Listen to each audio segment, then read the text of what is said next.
আমার সন্তান অন্য আর 10 জনের মতো বিল্ডিং হাঁকাবে, গাড়ি বাড়ি করবে, কম্পিটিশন করবে, এটা চায়। আমার সন্তান আল্লাহওয়ালা হবে, চুরি চোরামি করবে না, সরকারি চাকরি করলে ঘুষ খাবে না, দুর্নীতি করবে না, আর মানুষের ক্ষতি করবে না। এই আদর্শবান সন্তান হোক, সম্পদ হোক বা না হোক, এই মা বাপ এখন পাওয়া যায় না। কিছু অনাচার আমাদের সমাজকে গ্রাস করে ফেলেছে। আমরা ছোটবেলায়ও দেখেছি, এই যে দোকানে দোকানে, বাজারে বাজারে যে টেলিভিশন দেখার জন্য মানুষ ভিড় করতো, হুমড়ি খেয়ে পড়তো, এবং বিভিন্ন রকমের ফিল্ম, আপনার তখনকার আমলের আলিফ লায়লা, এটা সেটা, টিপু সুলতান, এসব দেখতো মানুষ। আমাদের শৈশবের কথা মনে আছে। এগুলো দেখে টেকে মানুষ সর্বোচ্চ 9টা 10টার মধ্যে শুয়ে পড়তো। কিন্তু এখন এই বশিরপুর গ্রামের যতগুলো বাড়ি আছে, কোন বাড়িতে মানুষ রাত 9টা 10টা ঘুমায় বলেন? এখানে যে কজন আছেন, কজন 9টা 10টা ঘুমান? 11টা 12টা, এটা কোনো ব্যাপার না। আর ফজরের পরে ঘুম, এটা তো আমরা জীবনে কোনোদিন ছোটবেলায় চিন্তাও করিনি। মা চাচিরা ফজরের পরে ঘর দুয়ার ঝাড়ু দেওয়া শুরু হয়ে গেছে, উঠান ঝাড়ু দেওয়া শুরু হয়ে গেছে, আর পুরুষরা কাজে কামে চলে গেছে, পোলাপান পড়ালেখা চলে গেছে, মক্তবে মাদ্রাসা স্কুলে চলে গেছে। আমরা এখানে ওলামায়ে কেরাম আছি, আমরা নিজেরা কতটা আমল করি আমি জানি না। আমি দীর্ঘদিন থেকে একটা প্র্যাকটিস করতেছি আমার বাসায়, দীর্ঘদিন থেকে। সেটা হলো মাগরিবের পরে রাতের খাবার শেষ, এশার সময় আমার বাচ্চারা বাসায় অলমোস্ট মশারি সেট আপ করা শেষ, এশার পরে সবাই যার যার জায়গা বিছানায় চলে যায়। এবং দিনে আর কোনো কাজ করতে পারি আর না পারি, এই সুন্নাহটা আমাদের আয়েশা বলেছেন, কানান নবী সাল্লাল্লাহু আলাইহি ওয়াসাল্লাম ইয়াকরাহুন নাওম ক্বাবলা আল-ইশা ওয়াল হাদিসা বাদা। নবীজি এশার আগে ঘুমানো আর এশার পরে কথা বলা পছন্দ করতেন। আমি যে 2 বছর হলো প্রায় মাহফিল ছেড়ে দিছি, 3 বছর হয়ে গেছে প্রায় মাহফিল করি না। যত ভিভিআইপি আবদার আসুক, পারতপক্ষে করি না। এর অনেক কারণের ভিতরে একটা কারণ এটাও, আমাদের কাছে পোশাকি মুসলমান হওয়ার গুরুত্ব যত বেশি, আচরণগত মুসলমান হওয়ার গুরুত্ব ততটা নাই। অথচ ইসলামে পোশাক আশাকে ইসলাম ধারণ করার গুরুত্ব যতখানি, আমাদের ভেতর থেকে ইসলাম ধারণ করার গুরুত্ব তার চাইতে অনেক বেশি। এই জন্য আপনাদের প্রতি উদাত্ত আহ্বান যে আপনাদেরকে আল্লাহ তাআলা যে সুযোগ দিয়েছেন, এখানে বিশেষ করে মাদ্রাসার শিক্ষকবৃন্দ যারা আছেন, আপনারা আমার ওস্তাদতুল্লাহ অনেকেই আছেন, বিনয়ের সাথে বলতে চাই, সন্তানদের মধ্যে সেই দরদটা ঢুকিয়ে দেন, যে দরদ তাকে উম্মার জন্য, সংস্কারমূলক কাজের জন্য তাকে উজ্জীবিত করবে, অনুপ্রাণিত করবে, তাকে স্বপ্ন দেখাবে। সে আপনার কাছ থেকে শুধুমাত্র গতানুগতিক কিছু শিক্ষা পেয়ে চলে গেল, এটা কোনো আদর্শ শিক্ষা ব্যবস্থা বা শিক্ষকের কোনো ভূমিকা হতে পারে না। এই জন্য তাদের মধ্যে আল্লাহ ভীরুতা এটা ঢুকাতে হবে, আর ঢুকানোর জন্য নিজেরা তার মডেল হতে হবে। মানুষ কিন্তু শুনে যতটা শিখে তার চাইতে বেশি শিখে দেখে। আমি যদি আমার শিক্ষার্থীদের কাছে, ছাত্রদের কাছে মডেল হতে না পারি, আমার লম্বা লম্বা ওয়াজ, অনেক মায়ের পেচের কথা, অনেক একেবারে আপনার ইন্টেলেকচুয়াল আলাপ, এর কোনোটার কোনো ফায়দা হবে না। কারণ বাচ্চারা বিশেষ করে, অন্তত আপনি মাদ্রাসা হোক, স্কুল হোক, তারা অন্তত দেখে তার টিচার কি করে। টিচার যদি আল্লাহ ভীরু হন, আল্লাহর সাথে তার সম্পর্ক গভীর হয়, তিনি যদি তাহাজ্জুদ গুজার হন, রোনাজারিওয়ালা হন, তাহলে তার দ্বারা মানুষ অনেক বেশি ফায়দা হয়। এই বৃহত্তর নোয়াখালী এলাকার মানুষের কিছু সৌন্দর্য ছিল, গোটা দেশে মানুষের মধ্যে ধার্মিকতায় আমরা অনেক অগ্রসর ছিলাম, বাট এটা এখন অতীত, এটা বর্তমান না।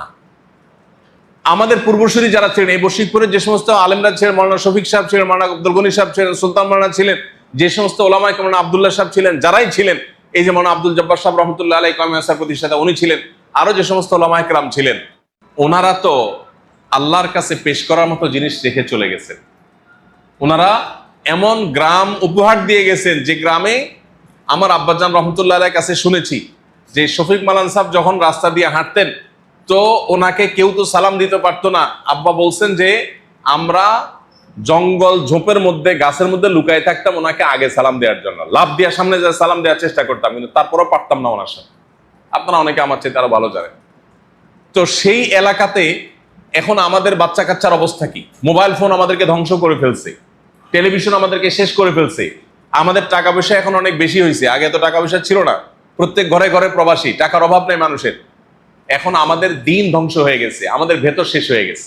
ওই যে কয়দিন আগে যে ভদ্র মহিলা, যে বৃদ্ধা মা, তিনি বাসায় ঢাকা শহরে ফ্ল্যাট বাড়িতে মরে পচে গলেছিলেন, সন্তানরা সব প্রতিষ্ঠিত সরকারি অফিসার এবং বিভিন্ন পর্যায়ে উপরস্থ কর্মকর্তা। এই অবস্থায় এই ভদ্র মহিলার যে করুণ পরিণতি, এটা সুস্পষ্টভাবে চোখে আঙ্গুল দিয়ে আমাদেরকে দেখিয়ে দিয়েছে যে সমাজে কোথায় পচনটা ধরেছে। আমরা ক্যারিয়ারিস্টিক হয়ে গেছি, আমরা জাগতিক উন্নতির জন্য পাগল পড়া হয়ে গেছে, আমাদের আদর্শ শেষ হয়ে গেছে। এই জন্য ইমামদের ভূমিকা হবে গুরুত্বপূর্ণ। তারা মানুষকে নীতি নৈতিকতার সবক দিবে, গাইড করবে, কিন্তু তার আগে নিজেদের মধ্যে সেটা থাকতে হবে। আদর্শ নিজের মধ্যে থাকতে হবে, আল্লাহ বিরুদ্ধে নিজের মধ্যে থাকতে হবে। বিশেষ করে যারা টিচার আছেন, ছাত্রদের মধ্যে সেই জিনিসটা আপনারা বিভিন্নভাবে প্রচার করতে পারেন, প্রতিষ্ঠা করতে পারেন। অনেক মাদ্রাসার ছাত্র আছে, তাদেরকে দেখলে বোঝা যায় না যে তারা কোনো দাওয়ার মেজাজ, দাওয়ার মানসিকতা নিয়ে আসছে। মনে হয় অন্য 10টা জেনারেল ব্যাকগ্রাউন্ডের ছেলে মেয়ের মতোই তারা। এটা দুর্ভাগ্যজনক বাস্তবতা। সন্তানদের মধ্যে, শিক্ষার্থীদের মধ্যে এই জিনিসটা যদি না দেয়, তাহলে এই মাদ্রাসা মাদ্রাসা না, এটা নামকাস্তে মাদ্রাসা, এটা বাস্তবর্তে মাদ্রাসা না। এখন আমাদের বাচ্চাদেরকে আমরা মোবাইল থেকে সরাইতে পারি না কেন? কারণ আপনি নিজে সারাদিন ভূতের মতো মোবাইল টিপেন, আপনি বাচ্চারা কোন মুখে বলবেন? বাচ্চারা বলার সময় বলেন কি, এই বাবা মোবাইল ধরে না, বই ধরো, কিন্তু আপনি নিজে মোবাইল টিপতেছেন। তখন বাচ্চা চিন্তা করে কত বড় ষড়যন্ত্রকারী আমার বাপ, নিজে সিধি ঠিকই টিপে। মানে এটা যদি অনেক বেশি ভালো জিনিস না হতো, উনি টিপতো, অনেক মজা পায় দেখে তো টিপে, অথচ সেই মজা থেকে সে আমাকে মাহরুম করতে চায়, বঞ্চিত করতে চায়। কত বড় ষড়যন্ত্র! বাচ্চা কি দুঃখে শিখবে? আপনাকে তো মডেল হতে হবে। আপনি নিজে সারাক্ষণ ভূতের মতো টিপেন, আপনার বউ সারাদিন টিপে, তো আপনার বাচ্চা কোত্থেকে ছাড়বে? 1 নম্বর হলো নিজেরা কন্ট্রোল করতে হবে। আপনার ভাই মোবাইল কি ছাড়ি দিতাম না, ছাড়ি দিতে কই নেই, অহেতুক টিপাটি বন্ধ করেন। সারাদিনে আধা ঘন্টা আপনার মোবাইল টিপার দরকার নেই। নেসেসারি মোবাইল আধা ঘন্টা আপনার টিপার দরকার হয় না।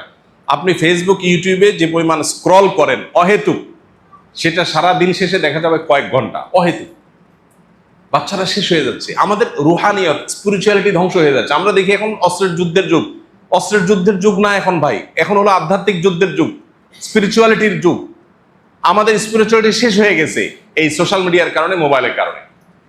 আপনি নিজে আগে কন্ট্রোল করতে হবে। দেখো বাবা, আমি দেখতাম না আগে কত টিপতাম, এখন দেখছো বাবা কমাই দিছি, বাটন ফোনে চলে আসছি, দরকার ছাড়া মোবাইল টিপি না। কেন টিপবে না তাকে বোঝাবেন, বাবা এটা চোখের ক্ষতি হয়, ব্রেনের ক্ষতি হয়, এই ডোপামিন গুলো আমাদের ফোকাস নষ্ট করে, মনোযোগ নষ্ট করে, আমাদের ইবাদতের মনোসংযোগকে ধ্বংস করে। তাকে আপনি কনভিন্স করবেন, এর ক্ষতিকর দিকগুলো বুঝাবেন।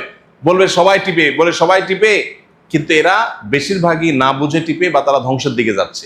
সমাজে সুস্থ বুদ্ধিমান মানুষের সংখ্যা কম। আল্লাহ কোরআনে বারবার বলেছেন, আকসারহুম লা ইয়ালামুন, আকসারহুম লা ইয়াকিলুন। বেশিরভাগ মানুষকে দেখে চলো না, এরা বেশিরভাগ মানুষই ভুল এবং বুঝে না।